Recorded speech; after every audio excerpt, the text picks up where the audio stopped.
नमस्कार, आप देख रहे हैं SPN9 न्यूज़ और स्वागत है आपका हमारे खास प्रोग्राम में। मैं हूं आपके साथ अभिलाष। अभिनंदन, विंग कमांडर अभिनंदन के बारे में इस खास प्रोग्राम में हम आपको एक ऐसी कहानी के बारे में बताने जा रहे हैं, कैसे वाक़ये के बारे में बताने जा रहे हैं जो शायद आपने पहले कभी नहीं सुने हों। इस खास प्रोग्राम में हम अभिनंदन के उन 60 घंटों की कहानी आपको बताएंगे जहां अभिनंदन पाकिस्तान की सरजमी पर गए, उनके साथ क्या कुछ हुआ, आर्मी ने उनके साथ क्या किया और कैसा सलूक हुआ, और उसके बाद वो किस तरह से उन 60 घंटों में पाकिस्तान की कैद में रहने के बाद वापस आए। ये सारी चीज़ें हम आपको इस खास रिपोर्ट में बताएंगे। दरअसल अलग अलग खबरों में अलग अलग दावे किए गए हैं, लेकिन जो पुख्ता खबर है वो SPN9 न्यूज़ आपको बताता है। सबसे पहले तो आपको बता दें कि 14 फरवरी को जब पुलवामा अटैक हुआ, उसके बाद भारतीय सेना हरकत में आई। प्रधानमंत्री नरेंद्र मोदी ने कहा कि सेना को खुली छूट दे दी गई है और इस बार हम जो भी इसके दुश्मन हैं या जिन्होंने भी इस तरह की कायराना हरकत की है, जिन्होंने भी इन 40 जवानों की शहादत के ज़िम्मेदार हैं, उन्हें सख्त से सख्त सज़ा दी जाएगी। लेकिन उसके बाद जब ये हमला होने के बाद, जब भारतीय सेना जो थल सेना थी, उन्होंने जब काउंटर अटैक किया तो कई कमांडर्स को मार गिराया। लेकिन भारत की लड़ाई अभी थमी नहीं थी। भारत की लड़ाई थी आतंकवाद के खिलाफ, भारत की लड़ाई थी दहशतगर्दों के खिलाफ। भारत उस लड़ाई को लड़ रहा था और अंदर ही अंदर पूरे हिंदुस्तान में लोगों के अंदर सिर्फ एक आग जल रही थी और सिर्फ एक ही शब्द आ रहा था, वो था बदला। कब और कैसे? इस बार पाकिस्तान तैयार था। इस बार पाकिस्तान सोच रहा था कि भारत उरी हमले में जिस तरह से उसने सर्जिकल स्ट्राइक की, हो सकता है कि सर्जिकल स्ट्राइक 2 हो जाए। लेकिन भारत ने दूसरा रास्ता चुना। अजीत डोभाल का दिमाग हम सभी जानते हैं कितना तेज चलता है। इस बार भारत ने सर्जिकल स्ट्राइक की जगह एयर स्ट्राइक करने की सोची। एयर स्ट्राइक भारत ने की, वो भी 26 फरवरी को, यानी कि पुलवामा हमले के 12 दिनों के अंदर भारत ने पाकिस्तान से अपने 40 जवानों की शहादत का बदला ले लिया। 40 तो ये जो रिकॉर्ड में है, और कई और भी जवान शहीद हुए थे उसमें। इस बदले के बाद पाकिस्तान के अंदर खलबली मच गई। ये वीडियो भी पहली बार पाकिस्तान की तरफ से ही जारी किया गया। इस बार भारत ने अपनी तरफ से खबर नहीं दी, पाकिस्तान की तरफ से एक खबर आई और उसके बाद पाकिस्तान ने साफ तौर पर कह दिया कि भारतीय जो मिराज 2000 वहाँ घुसे थे, उन्होंने सिर्फ 15 पेड़ गिराए। अब 1000 किलो बम गिरे और 15 पेड़ खत्म हो, ये तो पॉसिबल ही नहीं है। अब ये बात भी समझी जा सकती है। इसके बाद अगले दिन पाकिस्तान ने जवाबी कार्रवाई की, जवाबी काउंटर अटैक किया। काउंटर अटैक के बाद पाकिस्तान ने F-16 विमान का इस्तेमाल किया। F-16 विमान पाकिस्तान को अमेरिका ने दिया था, और वो भी आतंकवाद के खिलाफ लड़ने के लिए। अगर जो F-16 की जो ट्रीटी थी उसके तहत अगर आप जाएं तो अमेरिका ने बाद में कहा भी था कि F-16 आप किसी देश पर इस्तेमाल नहीं करें। लेकिन अगर पाकिस्तान ने इसे इस्तेमाल किया तो पाकिस्तान ने ये भी कहा कि हम सेल्फ डिफेंस में इस्तेमाल कर रहे थे। भारतीय वायुसेना ये साफ कर चुकी थी, yes we have done the air strike, और हमने सिर्फ और सिर्फ उन इलाकों को टारगेट किया है जो आतंकवादियों से संबंधित थे, जो आतंकवादियों के ट्रेनिंग कैंप्स थे। हमने किसी भी सिविलियन को नुकसान नहीं पहुंचाया, हमने किसी भी पाकिस्तानी आर्मी के शख्स को नुकसान नहीं पहुंचाया। हालांकि कहानी धीरे धीरे आगे बढ़ रही थी। जब 27 तारीख को F-16 विमान जब घुसे, उसके बाद भारत ने अपना MiG-21 निकाला। इवन सुखोई की भी खबर थी, हालांकि सुखोई की खबर पुख्ता नहीं थी। सुखोई को भेजा गया कि पूरे जो रडार जो कैच हो रहे थे उसका निरीक्षण के लिए। उसके बाद भारत ने निकाला अपनी सबसे ओल्ड टेक्नोलॉजी, हालांकि MiG-21 को पूरी तरह से अपग्रेड किया गया था। MiG-21 विमान भारत के निकले। इसके बाद एक विमान जो भारत का क्रैश हुआ, MiG-21, उसमें अभिनंदन सवार थे। वो वीर जवान अभिनंदन जिन्होंने पाकिस्तान की आंख में आग डालकर भारत वापस आने का हिम्मत दिखाया और गौरव प्राप्त किया। अभिनंदन उस MiG-21 में थे। वो पाकिस्तान के F-16 को खदेड़ने गए। उस 90 सेकंड के दौरान खबर ये भी है कि उन्होंने पाकिस्तान के F-16 विमान को ध्वस्त किया, यानी कि अभिनंदन वो पायलट थे जिन्होंने पाकिस्तान का F-16 गिराया, यानी कि अमेरिका का दिया हुआ F-16 अभिनंदन के हाथों निस्तनाबूद हो गया। इसके बाद जब अभिनंदन वहाँ क्योंकि MiG-21 भी क्रैश की ओर था, MiG-21 जब क्रैश हुआ तो अभिनंदन इजेक्ट हुए।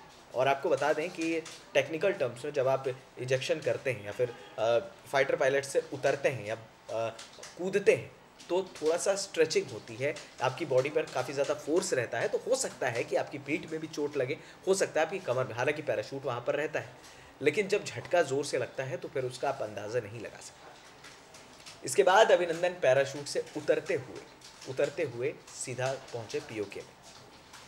पीओके पहुँचने के बाद वहाँ के जो कुछ स्थानीय लोग थे, जिन्होंने बताया जाता है कि उन्होंने पैराशूट को देखा, पैराशूट पर उन्हें इंडियन फ्लैग दिखा और वो अभिनंदन के पास पहुँच गए। एक चश्मदीद का एक वीडियो है, वो इंटरनेट पर अवेलेबल भी होगा। उस चश्मदीद ने ये भी कहा कि इस बार अभिनंदन जब कूदे तो हमें ये पता लग गया था कि ही इज़ एन इंडियन, और अब ये लोगों को समझ नहीं आ रहा था कि अब किस तरह से बात की।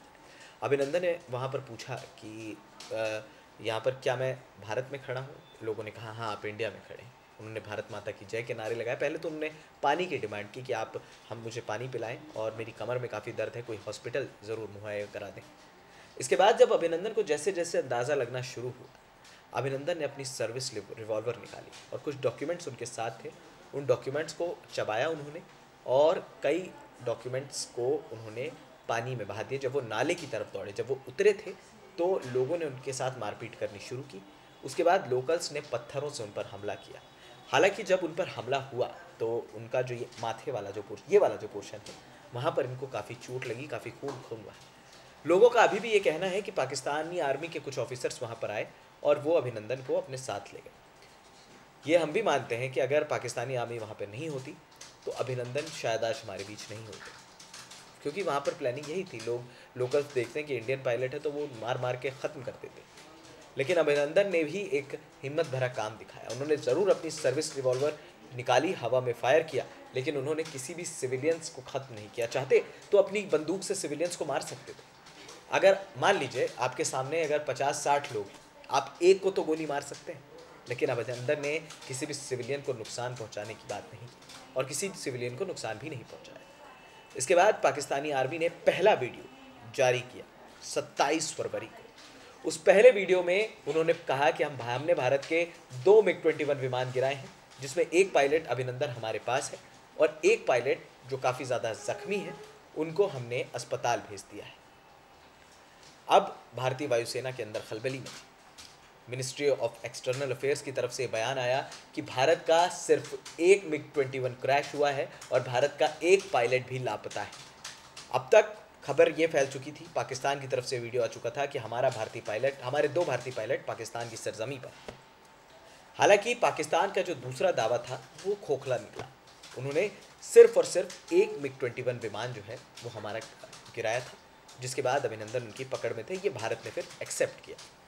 जब अभिनंदन के मिसिंग होने की खबर हुई तो अब पाकिस्तान के अंदर भी खलबली मच गई। अगर भारत ये एक्सेप्ट नहीं करता तो शायद अभिनंदन के साथ वो क्या कुछ कर सकते थे वो वही जानते हैं। लेकिन जिनेवा कन्वेंशन के तहत आपको दूसरी कंट्री के सोल्जर को वापस लौटाना पड़ता है सम्मान के साथ। यहाँ पर उस पहले वीडियो के में ये साफ देखा जा रहा था कि अभिनंदन ये पूछ रहे हैं, am I with the Pakistan army. वो खुद जानते थे कि अगर उनको आर्मी ने पकड़ा है तो वो उनके साथ सोल्जर की तरह ही बिहेव करेंगे। अब तक मीडिया में हंगामा मच चुका था, लेकिन इसके बाद अभिनंदन की रिहाई की मांगे भी की जाने लगी। अगले दिन पार्लियामेंट में पाकिस्तान के वज़ीर आज़म इमरान खान मौजूद हुए। उन्होंने कई तरह की बातें की कि भारत के यहाँ इलेक्शन है, हम जंग नहीं चाहते, हम अमन चाहते हैं, हम ये हैं, हम नया पाकिस्तान बना रहे हैं, कई तरह की बातें की। इसके बाद बैठे वो, ठीक 1 सेकंड बाद उठे। उन्होंने पार्लियामेंट में कहा, और हाँ, मैं एक बात बताना भूल गया कि जो पायलट हमने भारत का पकड़ा हुआ है, हम उसे रिहा करने लगे हैं। यानी कि अगले दिन वो रिहा करने वाले थे अभिनंदन को। अब एक पायलट की पुष्टि खुद वज़ीर आज़म इमरान खान ने कर दी। अगर जो 2 पायलट पकड़े होते तो वही कहते कि हम दोनों को रिहा करेंगे। सिर्फ एक पायलट वहाँ पर मौजूद था। यहाँ पर दुनिया ने ये देख लिया कि भारत का सिर्फ एक विमान क्रैश हुआ, एक पायलट भारत का उनके पास है और उन्होंने रिहा करने की बात कही। अगले दिन ये तय किया गया कि अटारी वाघा बॉर्डर के तहत उन्हें वापस लाया जाएगा। समय तय था पहले 12 से 1 बजे, फिर 3 से 4 हुआ और उसके बाद लोग अपनी आंखों की टकटकी लगाए इंतज़ार कर रहे थे अटारी बॉर्डर पर। हालांकि पाकिस्तान ने भारत को, अभिनंदन को 9:21 पर सौंपा, लेकिन अभी ड्रामा थमा नहीं था। अभी असली खेल बाकी था। पाकिस्तान दुनिया को ये दिखाना चाहता था कि हम एज अ पीस जेस्चर अभिनंदन को रिहा कर रहे हैं और भारत हमसे जंग चाहता है। यहाँ पर भारत डोजियर सौंप चुका था और भारत की तरफ से बयानबाजी हो गई थी कि अब नहीं छोड़ेंगे। अब 2001-2008 हो चुका, उरी हो चुका, उरी पर हमने जवाबी कार्रवाई भी की, लेकिन अब हम आपको नहीं छोड़ेंगे। अगर आप अपनी तरफ से पहल करेंगे तो हम आपको रिवर्ट में जवाब भी देंगे। अभिनंदन के वापस आने से पहले वो एक वीडियो भी जारी किया गया। वो वीडियो करीब 1 मिनट 23 सेकंड का था। वो वीडियो पाकिस्तान ये दिखाना चाहता था कि वो भारतीय मीडिया को बदनाम कर रहे हैं, वो भारतीय मीडिया की बातों पर विश्वास नहीं रखते हैं, अभिनंदन के मुंह से वो कहलवाना चाह रहे थे। लेकिन उस 1 मिनट 23 सेकंड की वीडियो में करीब 30 से ज़्यादा कट थे, बताया ये जा रहा है। खैर हमने जो देखा है, हमने जो एनालाइज किया वो 25 से ज़्यादा कट। अब इसके बाद जब अभिनंदन का वो वीडियो साझा हुआ तो लोगों ने कहा कि भाई अभिनंदन ने ऐसा कहा क्यों, he is a brave soldier. और उनके वापस आने के बाद सारी चीज़ों से पर्दा उठना धीरे धीरे शुरू हो गया। किस तरह से उनको टॉर्चर किया गया, किस तरह से उनकी बैक में पेन था, एक्सरे रिपोर्ट में क्या था, ये फिलहाल अभी वायुसेना ने रिवील नहीं किया है। लेकिन अब सबूत सौंप दिए हैं भारतीय वायुसेना ने कि भैया हमने 200 से 250 मारे हैं, अब आपको जो करना है अब आप कर लो। अगर आप आतंकिस्तान के खिलाफ आवाज़ नहीं उठाओगे तो हम आपके खिलाफ आवाज़ उठाएंगे। और जिस तरह से अभिनंदन शेरों की तरह चलकर सामने आए थे, साफ देखा जा सकता था कि गर्व था उनके चेहरे पर। पता था उनको कि वो एक मर्दों वाला काम करके आए, पता था उनको कि उन्होंने अपने देश के लिए एक बहुत बड़ा काम किया। तो ये थी अभिनंदन की उन 60 घंटों की कहानी, उनके साथ क्या कुछ हुआ, ये सारी चीज़ें हमने आपको बताई। आपको हमारा प्रोग्राम कैसा लगा हमें ज़रूर बताएं। फिलहाल इस खास प्रोग्राम में इतना ही, हमें दे दीजिए इजाज़त। और हाँ, हमारे चैनल SPN9 न्यूज़ को सब्सक्राइब करना मत भूलिएगा। नमस्कार।